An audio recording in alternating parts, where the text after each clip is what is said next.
So இப்போ நம்ம என்ன பார்த்தோம், கலீலியன் ரிலேட்டிவிட்டிக்கும் ஐன்ஸ்டைன் ரிலேட்டிவிட்டி ஐடியாவுக்கும் என்ன வித்தியாசம்னு பார்த்தோம். Both time and space are relative, nothing is absolute அப்படிங்கிறத புரிஞ்சுக்கணும். So both time and space relative, time is absolute, space is ரிலேட்டிவ்னு சொல்கிறது கலீலியன் ரிலேட்டிவிட்டின்னு பார்த்தோம். இது இல்லாமல் இன்னொரு முக்கியமானது என்னென்னா, mass of an object is absolute. அப்சல்யூட்னா என்ன அர்த்தம்னா நான் வேரியிங், நான் சேஞ்சிங்னா கான்ஸ்டன்ட் அப்படின்னு அசியூம் பண்ணிட்டு இருந்தாங்க. இது கான்ஸ்டன்ட் இல்லை அப்படிங்கிறதையும் ஐன்ஸ்டைனோட ரிலேட்டிவிட்டியில் நம்ம கண்டுபிடிப்போம்.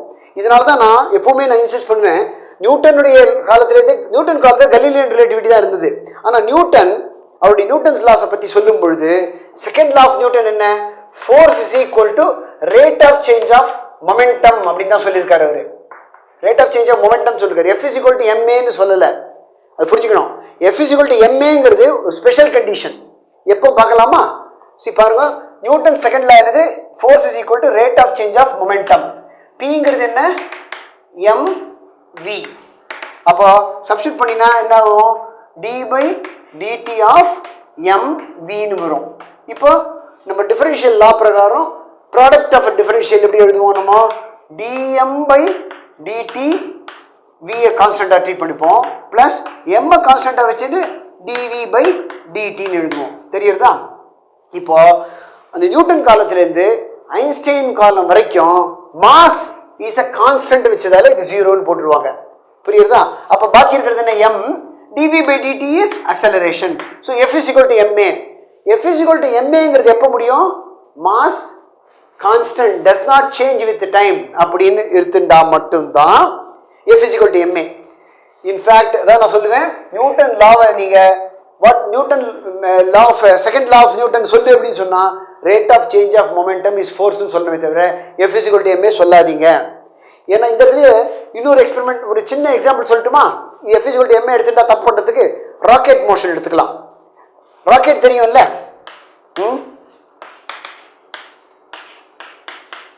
ராக்கெட்டோட பேசிக் பிரின்சிபல் என்ன, நியூட்டனோட தேர்ட் லா யூஸ் பண்ணுறோம்.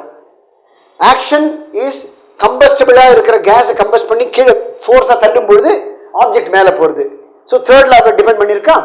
இப்போ as long as the rocket is moving, பார்க்கணும், ராக்கெட்டுக்கு வந்து டோட்டல் மாஸ் ஆஃப் த ராக்கெட்டில் கிட்டத்தட்ட 3/4 of the mass, more than 3/4 of the mass ஃபியூவலுக்கே போயிடும். ஃபியூவல்னு என்ன, எரிசக்திக்கே போயிடும். அப்போ தான் அது வந்து பூமியோடைய எர்த்துடைய கிராவிடேஷனல் புல்லை தாண்டிட்டு அது போனோம் அது. ஸோ அப்போ இதனுடைய டோட்டல் மேஸில் 75% ஆஃப் த மேஸ் எரிசக்தியிலே போயிட போகிறது. அப்போது அந்த அந்த ஃபியூவலில் வந்து எரிச்சுட்டு தானே வெளில போகிறது. அப்போ டோட்டல் மாஸ் குறைஞ்சுட்டே தானே போகிறது. அப்போ மாஸ் வேரியேஷன் வித் டைமுங்கிறது ராக்கெட் மோஷனில் வருதா. எஃப் இஸ் ஈக்குவல் டு எம்ஏன்னு எடுத்துட்டா ராக்கெட் மோஷனை நம்ம வந்து கால்குலேஷன்லாம் போட்டு ராக்கெட் கழுப்புறதுக்குள்ளே விழுந்துடும்.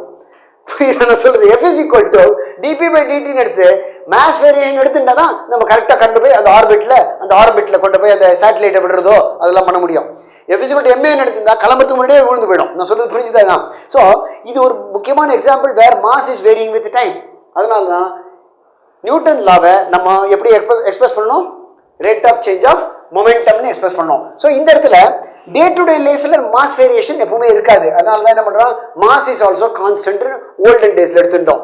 வேறாஸ் இந்த கேஸ் ஆஃப் நம்ம ஐன்ஸ்டைனுடைய ரிலேட்டிவிட்டியில் மாஸ் வேரியேஷன் வித் ஸ்பீடு அப்படிங்கிறத காண்பிக்க போகிறோம். ஒரு ஆப்ஜெக்ட் மூவ் பண்ண ஆரம்பிச்சதுன்னா அது ரெஸ்ட்டில் இருக்கும்போது இருக்கிற மாஸை விட மூவிங் மாஸுங்கிறது அதிகமாக போகிறது அப்படின்னு நம்ம ப்ரூவ் பண்ண போகிறோம். ஸோ மாஸ் இஸ் அப்சல்யூட்டுங்கிறது பழைய ஐடியா ஆஃப் கலீலியன் ரிலேட்டிவிட்டி இருந்தது, அதுவும் பிரேக் ஆகிடுறது.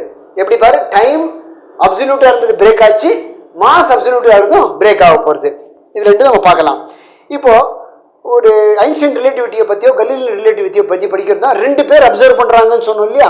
அந்த ரெண்டு பேருடைய அப்சர்வேஷனுடைய பேர் வந்து என்ன சொல்லுவோம், ஃப்ரேம் ஆஃப் ரெஃபரன்ஸ் அப்படின்னு சொல்லுவோம். ஃப்ரேம் ஆஃப் ரெஃபரன்ஸ்னு வரும். இந்த ஃப்ரேம் ஆஃப் ரெஃபரன்ஸ்னு என்ன அர்த்தம், O1 அப்படிங்கிற அப்சர்வர் இங்கே இருப்பார் இல்லையா, அவருக்கு ஒரு x1 axis, y1 axis, z1 ஆக்சிஸ்ன்னு இருக்கும். அதே போல் O2 அப்படின்னு ஒரு அப்சர்வர் இருப்பார் இல்லையா, அவருக்கு x2, y2 z2 ஒரு ஆக்சிஸ். இது பேர் ஃப்ரேம் ஆஃப் ரெஃபரன்ஸ்னு பேர். இந்த ரெண்டு ஃப்ரேம் ரெண்டு விதமான அப்சர்வர் ரெண்டு இடத்துல உட்காந்துட்டு ஒரு பர்டிகுலர் ஃபிசிக்கல் ஈவெண்ட்டையோ இல்லை ரெண்டு ஃபிசிக்கல் ஈவெண்ட்டையோ மெஷர் பண்ணும்போது தான் நம்ம பார்த்தோம் எதெல்லாம் ரிலேட்டிவ் எதெல்லாம் அப்சல்யூட்னு. டைம் இஸ் ஆல்சோ ரிலேட்டிவ்ங்கிறது இப்போ நம்ம கொண்டு வர போகிறோம். இதில் இந்த ஃப்ரேம் ஆஃப் ரெஃபரன்ஸ் வரும்பொழுது என்னன்னு புரிஞ்சுது இல்லையா? இந்த ஃப்ரேம் ஆஃப் ரெஃபரன்ஸில் ரெண்டு விதமான ஃப்ரேம் ஆஃப் ரெஃபரன்ஸ் நம்ம கண்டுபிடிச்சிருக்கோம். அதில் ஒன்று இனர்ஷியல்னு பேர், இன்னொன்று பேர் நான் இனர்ஷியல், ஆப்போசிட். இதுக்கு இனிஷியல் ஃப்ரேம் ஆஃப் ரெஃபரன்ஸ் தான் இருக்கணும் இந்த ரிலேட்டிவிட்டிலாம் படிக்கிறதுக்கு. அதாவது ஸ்பெஷல் தியரி ஆஃப் ரிலேட்டிவிட்டின்னு நம்ம படிக்கிறது இப்போ சொன்னோம் இல்லையா? Special theory of relativity of Einstein அப்படின்னு வரும்பொழுது நம்ம ஸ்பெஷல் தியரி படிக்கிறதுக்கு இனிஷியல் ஃப்ரேம் ஆஃப் ரெஃபரன்ஸ் தான் யூஸ் பண்ணுவோம். அந்த ஜென்ரல் தியரி ஆஃப் ரிலேட்டிவிட்டி போது தான் அவர் நான் இனர்ஷியல் ஃப்ரேமையும் அப்சல்யூட் அதாவது கொண்டு வரது மெஷர்மெண்ட்டுக்கு யூஸ் பண்ணிக்கலாம் அப்படின்னு சொல்லிட்டு இருந்தார். ஸோ ஸ்பெஷல் தியரி நம்மளை பொறுத்த வரைக்கும் நான் இனர்ஷியல் கிடையாது, இனர்ஷியல் தான் யூஸ் பண்ண போகிறோம். அப்போ இனர்ஷியல் ஃப்ரேம் ஆஃப் ரெஃபரன்ஸ் தான் என்னன்னு தெரிஞ்சுக்கணும். ரொம்ப simple definition of inertial frame of reference தான் என்னன்னா, it is a frame of reference where Newton's laws of motion இருக்கு பாருங்க. லாஸ் ஆஃப் மோஷன் அதுலேயே என்ன ஆகும்? ஃபர்ஸ்ட் லா வந்து talks about inertia, second law talks about F force, third law talks about action reaction. Newton's laws of motion மூணு. ஒன்று talks about inertia, two talks about the force and momentum, third talks about action reaction. so இது மூணு லாவும் எந்தெந்த frame of ரெஃபரன்ஸில் வேலிடாக இருக்கோ, பர்ஃபெக்டாக கரெக்டாக இருக்கோ அந்த ஃப்ரேம் ஆஃப் ரெஃபரன்ஸ்க்கு பேர் inertial frame of reference. So நான் இனிஷியல் ஃப்ரேம்னு என்ன?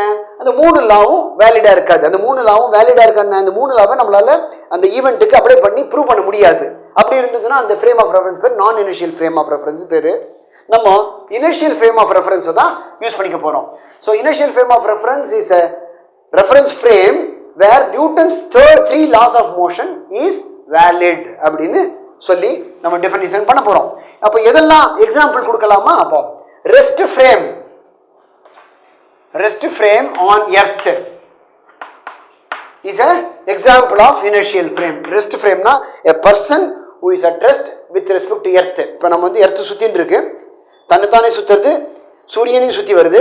பட் நம்ம மூவ் ஆகாமல் ஒரு இடத்துல உட்காந்துட்டு மெஷர் பண்ணுற ரெஸ்ட் ஃப்ரேம் வந்து on Earth is an inertial frame. இது ஒரு எக்ஸாம்பிள். ரெண்டாவது example, any uniformly moving frame of reference. Moving எதுக்கு? With respect to rest frame of reference. Rest frame is also inertial frame. அதாவது rest frame first, ரெண்டாவது frame எப்படி இருக்கலாம்? Movement இருக்கலாமா அப்படின்னு கேட்டால் மூவ்மெண்ட் இருக்கலாம். மூவ் ஆகிற ஃப்ரேமும் இனர்ஷியல் ஃப்ரேமாக இருக்கணும். ஆனால் மூவ்மெண்ட்டில் ஒரு ரெஸ்ட்ரிக்ஷன் இருக்கு. என்னது? Uniform motion. யூனிஃபார்ம் மோஷன் என்ன அர்த்தம்? The motion of the frame V இல்லையா, velocity is constant. Uniform motion என்ன அர்த்தம்? Velocity constant. அப்படின்னா என்ன அர்த்தம்? வெலாசிட்டி கான்ஸ்டன்ட்னா நோ அக்சலரேஷன் அப்படின்னு பேர். ஸோ அக்சலரேஷன் இல்லாத நான் accelerated uniformly moving frame with respect to rest frame is also an inertial frame. அப்போ அக்சலரேட்டட் ஃப்ரேமுங்கிறது யாருன்னா நான் இனர்ஷியல் ஃப்ரேம். புரியுதா? ஸோ நான் இனர்ஷியல் ஃப்ரேமுக்கு எக்ஸாம்பிள்னு கேட்டால் அக்சலரேட்டட் ஃப்ரேம். அப்போ ஃபார் எக்ஸாம்பிள் அக்சலரேட்டட் ஃப்ரேம் என்ன? ஒரு காரில் உட்காந்துருக்கேன், காரை வந்து நான் அக்சலரேட் ஸ்பீட் இன்க்ரீஸ் பண்ணிட்டே போகிறேன். அப்போ ஐ மீன் அக்சலரேட்டட் ஃப்ரேம், நான் இனர்ஷியல் ஃப்ரேம். ஒரு ஸ்பீடு ஒரு 50 km/h போனோடனே கண்டினியூஸாக 50 km ஸ்டெடியாக போயிட்டு இருக்கேன் ஒரே டைரக்ஷனில். வெலாசிட்டி பார்க்கணும், மேக்னிடியூடும் டைரக்ஷன் ரெண்டுமே கான்ஸ்டன்ட்டாக இருக்கணும். ஸோ ஒரே டைரக்ஷனில் 50லேயே போக ஆரம்பிச்சிட்டேன்னா ஐ எம் இன் இனர்ஷியல் ஃப்ரேம்னு அர்த்தம். ஏன்னா யூனிஃபார்ம் மோஷனுக்கு வந்துடுறது. ஸோ புரிஞ்சுதா? இனர்ஷியல் ஃப்ரேமுங்கிறது is a frame where Newton's laws of motion 3 laws are valid. அதில் example rest frame on Earth. Second example, any uniformly moving frame with respect to the rest frame is also inertial frame. Uniform motion என்ன? The velocity of the moving frame should be a constant, therefore no acceleration exists in that frame. So இப்போ நம்ம என்ன பண்ணலாம்? ரெண்டு ஃப்ரேம்னு வச்சுக்கும்போது ஒரு ஃப்ரேமை rest ஃப்ரேமாகவும், அதாவது observer ஓவை rest ஃப்ரேமாகவும் XYZனே வச்சுக்கலாம். 1 போட வேண்டாம். இதை எஸ் ஃப்ரேம் அப்படின்னு சொல்லலாம். எஸ்னா எக்ஸ் அப்சர்வர் ஓ XYZ. இதை 2ன்னு போடாமல் நம்ம என்ன பண்ணலாம்? இதை 2ன்னு எழுதாமல் XYZ X' y dash z dash o dash போட்டால் அப்போ s dash frame அப்படின்னு எழுதிக்கலாம். இந்த s dash frame என்னவா இருக்கணும்? மூவிங் வித் யூனிஃபார்ம் வெலாசிட்டி அப்படின்னா சம் v கான்ஸ்டன்ட்னு எடுத்துக்கணும். புரியுறதா? v constant. இதில் எந்த டைரக்ஷனில் வேணால் அது மூவ் ஆகலாம், அது கான்ஸ்டண்ட்டாக இருக்கணும் அப்படிங்கிறது தான். அதாவது டைரக்ஷனும் மேக்னிடியூடும் சேமாக இருக்கணும்னு. சிம்பிளஸ்ட் என்ன தெரியுமா? எக்ஸ் ஆக்சிஸ் மூவ்மெண்ட் தான். So moving along X axis அப்படின்னு எடுத்துட்டா இந்த ஃப்ரேம் உடையது சிம்பிளிஃபைட் ஆகிடுது. எப்படி? ஒய்யும் ஒய் டேஷும் பேரலாகவே இருக்கும், ஜியும் ஜி டேஷும் பேரலாக இருக்கும். அப்போது இந்த இருக்கிற ஒரு பாயிண்ட்டை மெஷர் பண்ணுறதுக்கு இது என்ன பண்ணும்? நேராக இந்த பாயிண்ட்டை இதோடைய எக்ஸு, இதோடைய ஒய், இதோடைய ஜியை மெஷர் பண்ணோம். அதே போல் இந்த ஆள் மூவ் பண்ணிட்டு இருக்காங்க இல்லையா, இவன் மூவ் பண்ணும்போது மெஷர் பண்ணுறதுன்னு இதோடைய எக்ஸு ஒய்யும் ஜியும் மெஷர் பண்ணும்போது இந்த ஒய்யும் இந்த ஒய்யும் சேம் ஆகிடும், இந்த ஜியும் இந்த ஜியும் சேம் ஆகிடும். எக்ஸ் மட்டும்தான் மாறும். தெரியுறதா? ஏன்னா எக்ஸ் இங்கே இருக்கும் பொழுது இருந்த எக்ஸும் இப்போ இந்த ஆள் இங்கே மூவ் பண்ணிட்டான்ல, அப்போ இந்த டிஸ்டன்ஸ் எவ்வளோ இருக்கும்? மூவ் ஆயிருந்தது எவ்வளோ இருக்கும்? வி டைம்ஸ் டி தானே இருக்கும். புரியுறதா இந்த டிஸ்டன்ஸு? அப்போ இவன் எக்ஸ்ன்னு மெஷர் பண்ணினான்னா எக்ஸ் டேஷுங்கிறது என்ன இருக்கும்? எக்ஸ் மைனஸ் விடின்னு வந்துருக்கும். நான் சொல்றது புரியா? எக்ஸ் மட்டுமே மாறும், வேற ஒய்யும் ஒய்யும் ஜியும் மாறாது. புரியுறதா இதுலேருந்து? ஸோ அதனால தான் நம்ம என்ன பண்ணுறோம், செகண்ட் இனிஷியல் ஃப்ரேமை மூவிங் ஃப்ரேமை எடுத்துக்கணும். மூவிங் ஃப்ரேம்னா constantly moving frame along X ஆக்சிஸ்ன்னு எடுத்துட்டா நம்ம இப்போ படிக்கக்கூடிய ரிலேட்டிவிட்டி ஈக்குவேஷன்ஸ்லாம் சிம்பிளிஃபை ஆகும். அதனால பண்ணுறோம். இப்போ புரிஞ்சுதா? இப்போ இதை பேஸ் பண்ணி இந்த மாதிரி ஒரு ஐடியாவை பேஸ் பண்ணி ஐன்ஸ்டைன் என்ன பண்ணாரு? ரெண்டு பாஸ்டுலேட்டை கொடுக்குறாரு. பாஸ்டுலேட்னா அசம்ஷன்ஸ்னு பேர். ஸோ பாஸ்டுலேட்ஸ்னா ரெண்டு அசம்ஷன். ஃபர்ஸ்ட் அசம்ஷன் வந்து என்ன எடுத்துக்கிறாரு? ஆல் ஃபிசிக்கல் லாஸ்னா எல்லா நியூட்டன் லா மட்டும் இல்லை, அதர் மேக்ஸ்வெல்லோடையது, other laws also. All physical laws are the same in all inertial frames. So physical லாஸ்ங்கிறது சேமாக தான் இருக்கணும். அப்படின்னு என்ன அர்த்தம்னா ஃபார்ம் டிபெண்டன்ஸ் சேமாக இருக்கணும். ஃபார்ம்னு என்ன? F is equal DP by டிடின்னு போட்டால் அது இந்த அந்த அப்சர்வர் இருக்கணும்னா இந்த அப்சர்வர் எப்படி இருக்கணும்? F dash is equal to dp dash by dt dash இப்படி வேணா இருக்கலாம். ஃபார்ம் வந்து சேமாக இருக்கணும். புரிஞ்சுதா? குவான்டிட்டிஸ் ஒன்று ஒன்று மெஷர் பண்ணதெல்லாம் ரிலேட்டிவாக இருக்கலாம், but the form variance, form dependence should be the same. Form வந்து டிஃப்ரெண்ட்டாக இருக்கக்கூடாது. அதுதான் இதனுடைய அர்த்தம். செகண்டு முக்கியமான பிரின்சிபல் என்னன்னா, the velocity of light C இருக்கு இல்லையா, 3×10⁸ அப்ராக்சிமேட்டாக எழுதுறோம் மீட்டர் பர் செகண்ட்னு. So the velocity of light measured by every inertial observer is a constant and same அப்படின்னு சொல்றாரு. திஸ் வெலாசிட்டி ஆஃப் லைட்டை மட்டும் யார் மெஷர் பண்ணினாலும் சேமாக தான் இருக்கும். ஸோ இது ரெண்டு பேஸ் பண்ணி, இந்த ரெண்டு ஐடியாவை பேஸ் பண்ணி he was able to derive the relationship existing between the two observers. என்ன? x dash, y dash, z dash, t dash டைமும் டெரைவ் பண்ணுறாரு. இது டெரைவ் பண்ணும்போது எப்படி வந்ததுன்னா, நான் ரிலேஷன்ஷிப் மட்டும் எழுதுகிறேன், டெரிவேஷன் உங்கள் புக்கில் இல்லை. நான் ரிலேஷன்ஷிப்பும் புக்கில் இல்லை, டெரிவேஷன் இல்லை, வேண்டாம் டெரிவேஷன் வேண்டாம், ரிலேஷன் ஃபைனல் ரிலேஷன் மட்டும் எழுதுகிறேன். X minus VT, X dash is X minus VT divided by 1 minus V square by C square under square root இப்படி வரும். ஒய் டேஷ்ங்கிறது ஒய்யா இருக்கும், ஜி டேஷ்ங்கிறது ஜீடா இருக்கும். நான் சொன்னேன் ஞாபகம் இருக்கா? இது எதனால? Moment of the second frame is along X ஆக்சிஸ்ங்கிறதால இது ரெண்டு சேம் ஆகிடும். டி டேஷ் என்ன ஆச்சுன்னா T minus VX by C square divided by 1 minus v square by c square வரும் under square root இப்படி வருது. இப்போ இதுலேருந்து என்ன தருது? x dash x டிபெண்டன்ஸ் இருக்கு, t டிபெண்டன்ஸ் இருக்கு. அதாவது ரெண்டாவது observer o dash observer measure பண்ற கோஆர்டினேட் ஃபர்ஸ்ட் அப்சர்வருடைய கோஆர்டினேட்லயும் டிபெண்டன்ஸ் இருக்கு, டைமும் டிபெண்டன்ஸ் இருக்கு. அதுலேருந்து என்ன தெரியுது? Time is not absolute, time is also relative. அதே போல second observer o dash observe பண்ண டைமு ஃபர்ஸ்ட் அப்சர்வருடைய டைம் டிபெண்டன்ஸ் இருக்கு, ஸ்பேஸ் டிபெண்டன்ஸ் இருக்கு.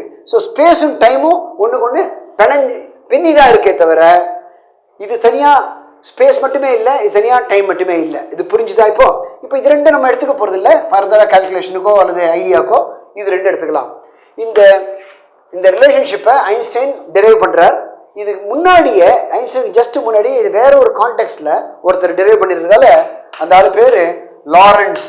இது முன்னாடி கேள்விப்பட்டிருப்போம். இதுக்கு பேர் லாரன்ஸ் டிரான்ஸ்ஃபர்மேஷன் ஈக்குவேஷன்ஸ்னு பேரு. ஸோ அதே பேர்ல தான் இருக்கு. ஐன்ஸ்டைன் டெரைவ் பண்ணினா கூட அதே பேர்ல இருக்கு. ஐன்ஸ்டைன் டெரைவ் பண்றது என்னெல்லாம் ஸ்பெஷல் தியரி ரிலேட்டிவிட்டியில ஃப்ரேம் ஆஃப் ரெஃபரன்ஸ் எடுத்துக்கும் பொழுது அவர் என்ன பண்ணிக்கிறார், யூக்ளிடியன் ஃப்ரேம் ஆஃப் ரெஃபரன்ஸ் எடுத்துக்கிறாரு. யூக்ளிட் அப்படிங்கிறது தான் நான் சொல்றது புரியுதா, மேத்தமேட்டிஷியன். அதில் எல்லாமே சர்ஃபேஸ்லாம் பிளேன் ஃபேஸஸ் எடுத்துக்கிறது. தென் he based his derivation on these two principles or postulates and then derived these equations which were done in a different context by Lorentz. அதனால இது அதே பேர்லயே எக்ஸிஸ்ட் ஆகுது. The space measurement of frame in a frame of reference depends on space and time of the other. அதே போல time also depends on time and space of the other னு வருது. ரிலேட்டிவ்ங்கிறது புரிஞ்சுதா, டைமும் ரிலேட்டிவ் ஸ்பேஸும் ரிலேட்டிவ்னு. இந்த ரிலேஷன்ஷிப்பை பேஸ் பண்ணி நம்ம என்ன பண்ண போகிறோம், முக்கியமான கான்சிக்வன்சஸ்லாம் பார்க்க போகிறோம். இதை பேஸ் பண்ணி தான் என்னென்ன கான்சிக்வன்ஸ்லாம் வந்திருக்குன்னா ரொம்ப இம்பார்ட்டண்ட்டு. நான் 3 மட்டும் எழுதுகிறேன். கான்சிக்வன்சஸ் அதாவது இதனால் நடந்த நிகழ்ச்சிகள். கலீலியன் ரிலேட்டிவிட்டியில் இதில் எதுவுமே இல்லாதனால எதுவுமே நடக்கலை. கான்சிக்வன்சஸ் இதில் என்னென்னா முக்கியமானது லென்த் கான்ட்ராக்ஷன். முதல்ல எழுதிடுறேன், ஒன்று அதை பற்றி சொல்லித்தரேன். 2 டைம் டைலேஷன். 3வது முக்கியமானது, நான் எல்லாமே எழுதலை, உங்களுக்கு தேவையான 3 மட்டும் எழுதுறேன். 3வது முக்கியமானது கைனட்டிக் எனர்ஜி ஆஃப் அ பார்ட்டிக்கிள்ங்கிறது நம்ம எப்படி எழுதுவோம், ½mv² எழுதுவோம் இல்லையா, அது கிடையாது, தப்பு. ரிலேட்டிவிட்டியில் கைனட்டிக் எனர்ஜி ஆஃப் த பார்ட்டிக்கிள்ங்கிறது ½mv² கிடையாது, வேற ஒரு ஃபார்முலா இருக்கும். ரிலேட்டிவிட்டி இல்லாத பார்ட்டிகளுக்கு தான் ½ mv². ரிலேட்டிவிட்டியில் வரக்கூடிய பார்ட்டிகளுக்குலாம் ½ mv² இருக்காது. 4th கான்சிக்வன்ஸ் என்னன்னா, நம்ம இப்போ கூட யூஸ் பண்ணினோமே தெப்ராயோடைய வேவ் லென்த்தை டெரைவ் பண்ணுறதுக்கு E = mc². இது 4 கான்சிக்வன்ஸை பற்றி நம்ம டிஸ்கஸ் பண்ண போகிறோம். இப்போ இது லென்த் கான்ட்ராக்ஷன் ஒன்று, டைம் டைலேஷன்ங்கிறது ஒன்று, kinetic energy of a relativistic particle. Relativistic பார்ட்டிக்கிள்னா என்னன்னு நான் இப்போ டிஃபைன் பண்ணுறேன். அந்த பார்ட்டிகளுக்கு கைனடிக் எனர்ஜி ½ mv² இருக்காது. நான் ரிலேட்டிவிஸ்டிக் பார்ட்டிகள், நியூட்டன் ரிலேட்டிவிட்டியில நம்ம படிக்கிறோம்ல, நியூட்டனுடைய கான்செப்ட்லாம் படிக்கிறோமே, அதெல்லாம் நான் ரிலேட்டிவிஸ்டிக்காக இருந்தால் மட்டும்தான் ½ mv² இருக்கும். அப்போ ½ mv² ஒரு ஸ்பெஷல் கேஸ் தானே தவிர ஜென்ரல் கேஸ் கிடையாது. அப்போ கைனடிக் எனர்ஜி மாறப்போகிறது, அதை டெரைவ் பண்ணுவோம் நம்ம. E = mc². The total energy of the particle is given as mc². இதுக்கு எங்க லைட்டோடைய ஒரு வெலாசிட்டிலாம் எப்படி ஒரு மாஸுக்கு எப்படி வந்தது அதை பற்றி நம்ம படிப்போம். இதுதான் ரொம்ப இம்பார்ட்டண்ட். இந்த 2 தான் ரொம்ப இம்பார்ட்டண்ட் நியூக்ளியர் ஃபிசிக்ஸில், பார்ட்டிகல் ஃபிசிக்ஸில், காஸ்மிக் ரே எக்ஸ்பெரிமெண்ட்ஸில், இது எல்லாத்துலேயும் இதே. ஸோ இதனுடைய கான்சிக்வன்ஸ்லாம் நம்ம டே டு டே லைஃப்பில் பார்க்க முடியாது. லென்த் கான்ட்ராக்ஷன் பார்க்க முடியாது, டைம் டைலேஷன் பார்க்க முடியாது. கைனடிக் எனர்ஜி ½ mv² தான் நம்ம பார்க்குறது. நான் ரிலேட்டிவிஸ்டிக் தான் நம்ம பண்ணுறது எல்லாமே. அதே போல் E = mc² day to day லைஃப்பில் பண்ண முடியாது. இது எல்லாமே all these 4 consequences can be realized only in nuclear physics experiments. ஏன் சார் அப்படின்னா அங்கே பார்ட்டிகளுடைய மாஸுங்கிறது ரொம்ப ரொம்ப சின்னது, எனர்ஜிங்கிறது ரொம்ப ஜாஸ்தி. அப்போ என்ன ஆகிடும், அதெல்லாம் ரொம்ப ஹை ஸ்பீடில் ட்ராவல் ஆகிட்டு இருக்கும். அதாவது பார்ட்டிகளுடைய ஸ்பீடு விங்கிறது very close to C. V always less than C, ஞாபகம் வச்சுக்கணும். C velocity of light. அந்த வெலாசிட்டி ஆஃப் லைட்டை விட தாண்டி ஒரு மெட்டீரியல் பார்ட்டிகல் ஸ்பீடு போக முடியாதுன்னு ஐன்ஸ்டைனுடைய ரிலேட்டிவிட்டியில் நமக்கு தெரிய வரும். ஏதாவது மாஸ் ரிலேஷன் டிலே பண்ணும்போதே தெரிய வரும். Velocity of the light particle close to velocity of லைட்டா பட் லெஸ் தேனாக இருந்தால் அந்த பார்ட்டிகளுக்கு பேர் ரிலேட்டிவிஸ்டிக் பார்ட்டிகல்னு பேர்.